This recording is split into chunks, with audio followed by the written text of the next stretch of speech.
Welcome to the Succession Planning Overview for Ascentus Corporation. In this overview, we'll examine the different succession planning options, the succession planning process, example reports and dashboards as part of the overall demo, and a brief guided tour through the system. In terms of succession planning options, there is the nomination of an individual to replace a specific individual, nomination of an individual to a position, nomination of an individual to a talent pool, which contains links to various positions, or hybrid of the second and third option. When reviewing the process, we first start by identifying key positions to the organization based on the risk of losing an individual and the overall impact to the organization for loss of an individual, particularly when no successors have been named. We then assign talent pools to positions to create a link between various positions to specific talent pools. We can then nominate individuals to those talent pools, evaluate them further, nominate them or assign them specifically to positions as named successors to the positions. We can review their developmental needs to achieve full readiness, and then continue the cycle with regular monitoring of the process throughout the year. Moving over to the system, we access succession planning in a number of ways. In this demo scenario, we've placed a link in administration based on my privileges.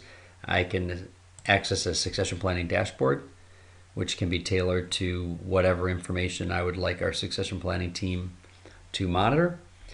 In this case, we monitor positions by risk, so which positions have been labeled as high, low, or medium risk.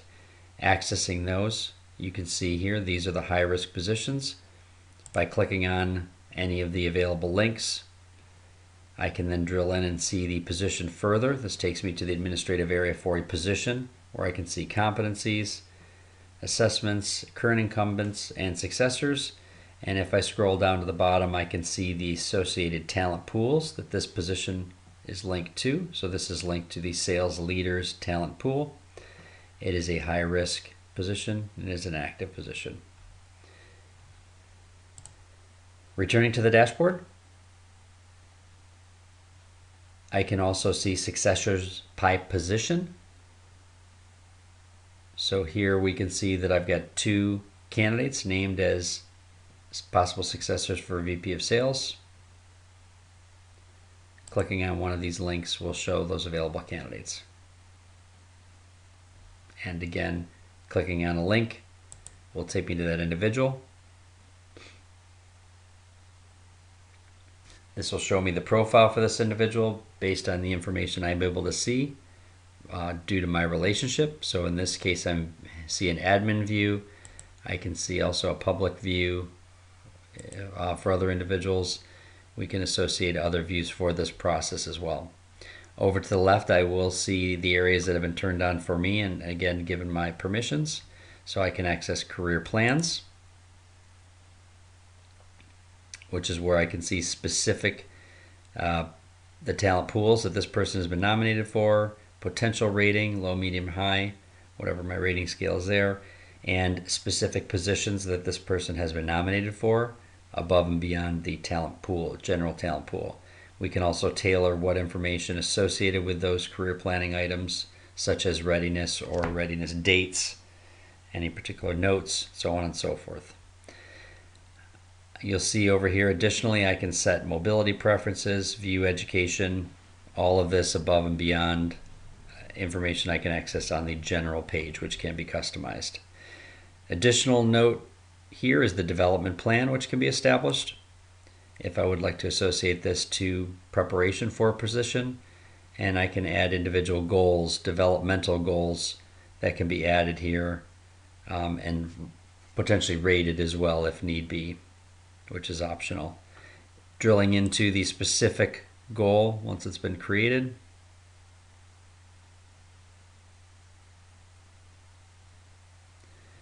There's access to a tremendous amount of information, much of which can be reduced if I strictly want to focus on the particular item particular actions associated with that, when they need to be completed, as well as if there's training needed, a click on the icon here will link to the LMS and allow me to select from specific activities in the LMS. Again, all of the fields that you see here can be turned off if it is simplicity is desired.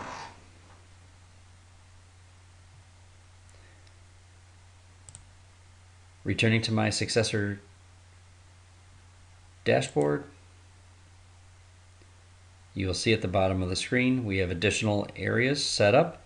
We have a traditional 9 box here. We've expanded to a 16 box, so there's the 4th row and column for the unrated performance or potential. But as you can see the quantity and the percent of the individuals of the population selected for performance and potential in that particular area. I can also modify the scenario to reduce to view strictly particular divisions, departments, regions, so on and so forth. Over to the right, 2 additional reports have been added to this dashboard to show the number of employees in each of the different talent pools. I can drill into it, as well as positions by talent pool. So looking at tech leaders, for example, I can see here in my tech leader talent pool, there's 2 employees that have been nominated. Here, I can drill in further to examine Jean and Cameron's profile and modify their information, or looking at the positions for tech leaders here, clicking on that will show me the 2 positions. If I want to drill into a particular position again, much like earlier, I can see the various areas here. If I click on those successors, I will in fact see that Jean is a possible successor, as well as Cameron. Cameron is associated to the talent pool, and if I want to nominate Cameron as a successor as well, I can move Cameron up.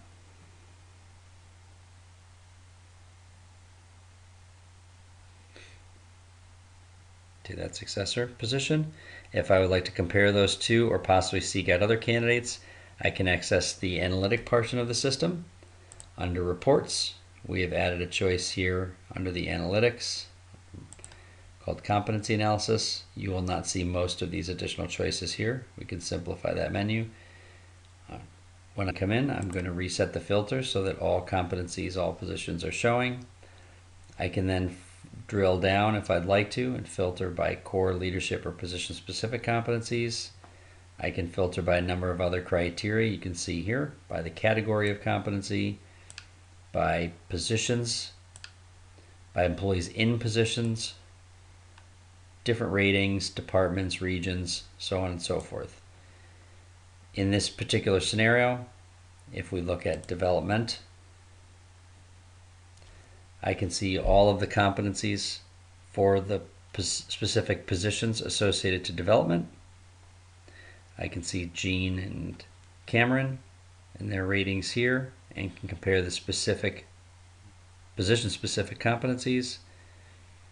If I remove that restriction and wish to focus solely on leadership skills, I'm going to reset the filters here. Strictly focus on leadership.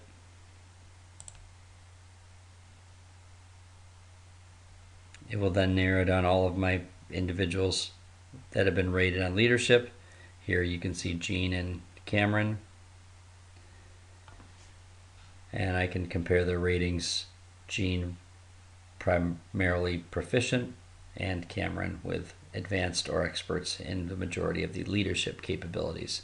Expanding that to position specific again, saying I really want to focus on only position specific.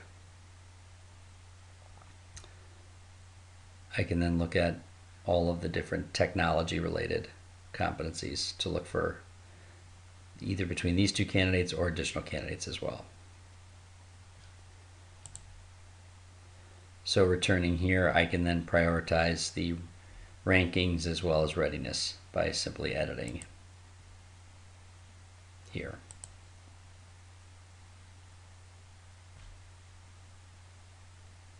Again, much of this can be tailored to your specific process.